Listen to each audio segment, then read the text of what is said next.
పక్షవాతం అనేది ఇప్పుడు చాలా ఇబ్బందికరంగా అయిపోయింది. నడవలేని పరిస్థితి. ఎవరో ఒకళ్ళు సాయం చేసి తప్ప వాళ్ళ పనులు చేసుకునే పరిస్థితికి వస్తున్నారు. సో, వస్తే ఎలా ఉంటది? రాకుండే ఫస్ట్ జాగ్రత్త ఎలా పడాలి? వచ్చిన తర్వాత ఇంకా జాగ్రత్తలు ఎలా తీసుకోవాలి? పక్షవాతం అనేది వాస్తవానికి ఆ వ్యాధుల్ని ఈ పేరుంది. వాతము అనే పేరు వస్తుంది. హ్మ్. కాబట్టి ఇది ఒక భాగానికి కుడి పక్కో, ఎడమ పక్కో వచ్చేదాన్ని మనం పక్షవాతం అని అంటాం. హ్మ్.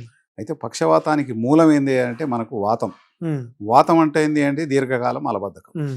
ఈ దీర్ఘకాల మలబద్ధకం ఎప్పుడైతే మనిషిలో పేర్కొన్నదో దాని కారణంగా చిన్న మెదడులో కొన్ని రక్తపు ఉండలు తయారవుతాయి. హ్మ్.